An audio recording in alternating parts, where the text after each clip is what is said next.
Good morning. It is Thursday, March 12th. Man, it's Thursday already. I don't know. Today we're going to talk about something we haven't talked about in a while. Service department satisfaction. It's just a great topic I'm excited to talk about. And all the other, there's some EPA and political stuff. And Mr. Beast and chocolate profitability is also something that we haven't talked about Mr. Beast in a long time. Yeah, but I think it's like it's actually super relatable for auto, that story. So if you're like, how does Mr. Beast chocolate relate to my business in auto? Just hang tight. We'll get there. Mr. Beast has a closer tie to ASOTU than most people understand.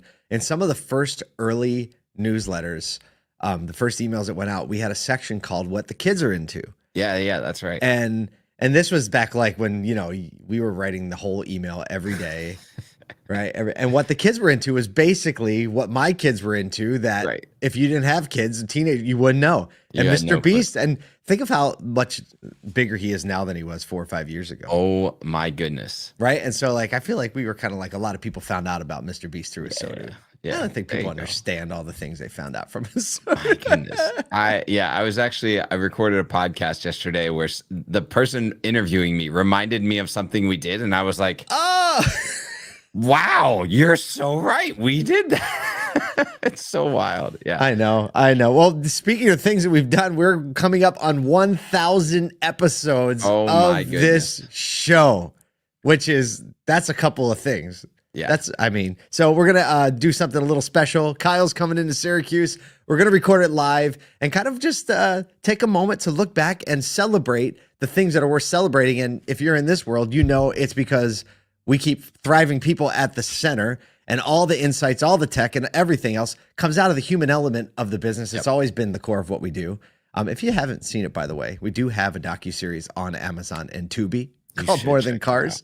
Just search More Than Cars. And season 2, it's in editing right now. We've already shot most of the episodes, and I've been seeing little glimpses of it because I get to be across the way from the editing suite, we'll call it. The suite, and I like it.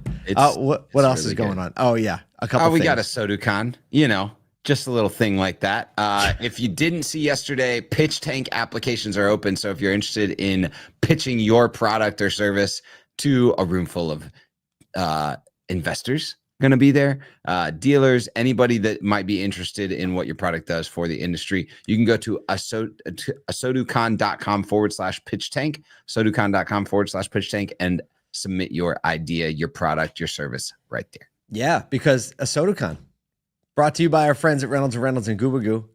ASOTUCON.com. After you go to the pitch tank thing, just go to ASOTU CON. It's coming in hot, 62 days away. We hope you can join us in Hanover, Maryland, May 13th through 15th. Easy to get to, so easy to get to. And I don't think you'll ever regret going, honestly. No. I don't think so. Oh gosh, we have so many announcements today. We're doing back to the doing things. So we do have another one of our ASOTU Edge webinars coming up Friday at 2 p.m. This is with our friends at Renew Energy with Robert Blessing, talking about leveraging renewable energy. And this is not just something if you're into EVs and things like that. I think they've done a really cool job at building something that helps you in your personal life. And if you drive an EV, it helps that out as well, and kind of bring it all together with dealers. So basically, we're going to talk about how dealerships can promote sustainability by leveraging renewable energy. They have amazing programs. I actually gave them my electric bill. And because I got the EV, so they're like, let's run the scenario on you. And I love it. Here's a little spoiler. I use a lot of power at my house. You already get crushed. I do. I have a lot of kids, and my neighbors are mostly farmers, so every month I get the notice that's like, you use 38% more power than your most efficient neighbors. I'm goodness. Like, yeah, because you're like kids and homeschool and home all day. I got pets and dehumidifiers, the whole thing. The whole thing's running. Unbelievable. So, there you go. All right, let's get into some news. For the second straight year, dealership service departments have earned stronger consumer satisfaction ratings, according to the J.D. Power 2025 U.S. Customer Service Index study. The study is conducted on owners of 1 to 3-year-old vehicles, ranked brands on a 1,000-point scale across 5 categories: service quality, service advisor, vehicle pickup, service facility, and service initiation. Luxury segment leaders were Porsche, number one, Lexus, then Cadillac. Mass market leaders were Subaru, Mini, and Honda. Look at Mini showing up in there. A generational, yeah, I guess so. A little. Yeah. A generational trust gap emerged with baby boomers scoring trust in service providers at a 6.24. So 6.24 out of 7. While Gen Z, do you think it was higher or lower? 5.77 out of 7. Sure. Yeah. 12% of all the issues brought into the service department were not fixed correctly on the first visit, and only half of those customers returned to the same dealership, while 5%, almost half of them, went to an aftermarket service provider. EV service satisfaction lagged a little bit behind regular ICE. Interesting. Yeah, so here we have a quote here, and then we get some commentary. John Tenerovich, director of automotive retail at J.D. Power, said the study clearly shows that good service leads to loyal customers, while complimentary maintenance programs drive strong retention. The level of intent to return for actual customer-paid service depends on the service experience that the dealer delivers. There you go. Yeah, I mean, I contend that every great operator, every great marketer, every great service manager should be intensely focused on retention strategies for paying customers, right? Yeah. Again, maintenance programs, great ways to own retention, right? But the real tell is like, I had a paying customer that returned as a paying customer. I think segmenting that data, figuring out why or why not people are returning is a big deal. I think that mobile service has a lot to do with that because people are just tired of like driving 25 minutes for their next oil change. They're just going to go right down the street. Yeah. But there's so many tools and technologies to craft great service experiences, to send videos, to text when things are ready, to say people's names when they arrive in the lane. I would say, like, if you're spending less than 50% of your time as an operator on your service department, then you're focusing in the wrong direction.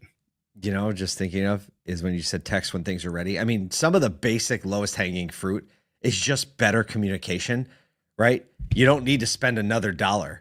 You just have to tighten up the processes so that communication is as real time as possible. I love it. Like, you know, I like on the Starbucks app, when you order, it's like you shoot your orders in and then you see when they start working on it.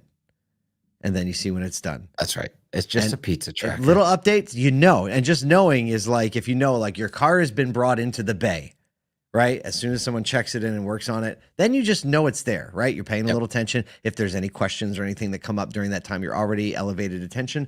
And then when it's done, you're like, my car's done. Just think of how many fewer phone calls to the dealership that's going to generate. It does. And I can tell you from real experience of doing it, it works. You just have to put in the time and effort to make the systems work for you. And there you go. Speaking of making the systems work. Wrong button. Wrong button. Segue. Ending the show too early. It's okay. Don't end the show. We're here. The U.S. EPA is taking steps to reverse Biden administration's ambitious emissions rules, which have forced automakers, obviously, to ramp up EV production. The EPA is now reconsidering its 2024 rules aimed at cutting passenger vehicle tailpipe emissions by 50% by 2032, a regulation that did have Ford's support. At the same time, the agency is reviewing a 2022 rule reducing smog and soot forming emissions in heavy-duty trucks. Basically, the National Highway Transportation Safety Administration's fuel economy standards, originally set to increase to 50.4 miles a gallon by 2031, is also under review. California's plan to ban new gas-only vehicle sales by 2035 was sent to Congress for review, but the GAO ruled that it cannot be repealed. So obviously, this shakeup was something we knew was coming, and yesterday they just announced a bunch of, attention actions, we'll call it. Yeah, I mean, I think ever since November, we've known that something around this is coming. It's starting to be more clear exactly what's going to happen or not going to happen. The good news here is that you know there's a little bit less pressure on the manufacturers from an R&D perspective.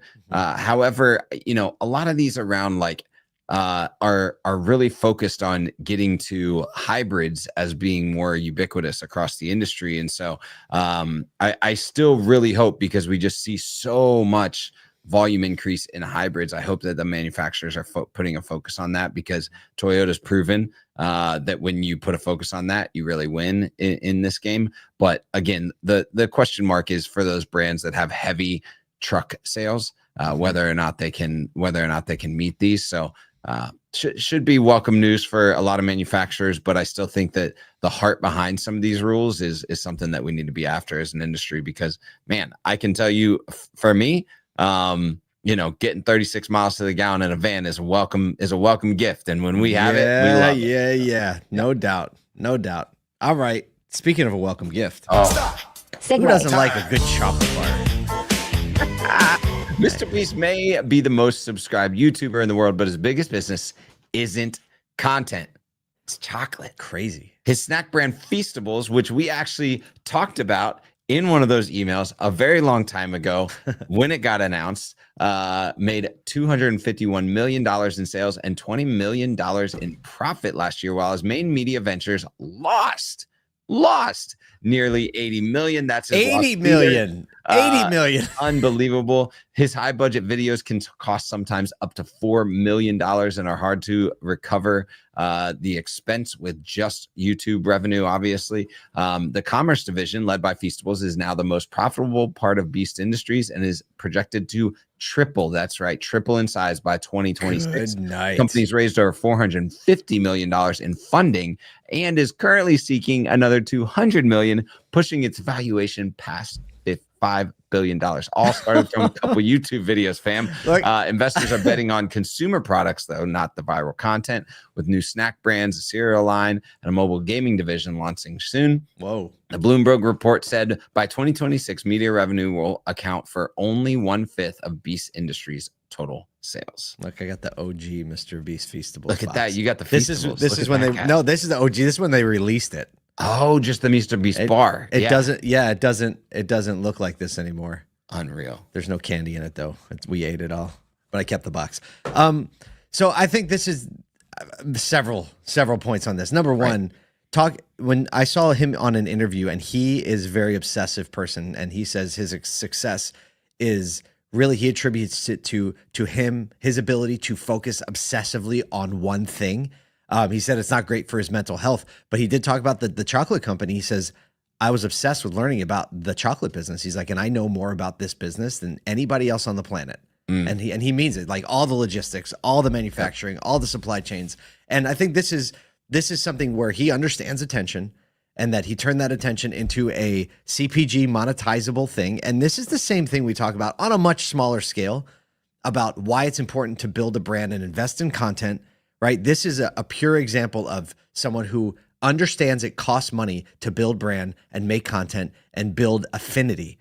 And then he said, by the way, do you want to buy this chocolate bar? And I think the dealerships that build brand the best understand that it costs money to build a brand, build affinity. And they're like, oh, by the way, you need a car, and like, you're going to want to buy it from us because you know the characters, you know the people, you know the personalities, you know the intention, you feel like you know the heart. One of the reasons we make more than cars, know the heart of the industry, and then you're going to buy the product. So this is just on a mind-numbingly staggering scale that there's a $5 billion retail business, consumer this to business. me is the same thing that Tesla has gone through, and obviously at a smaller scale than Tesla, but still like a very cognitive reality that even though I bet you Mr. Beast, the new show obviously, but like the industries as it has been, has not spent much actual money on marketing, like in a traditional sense, like ads on TV or whatever,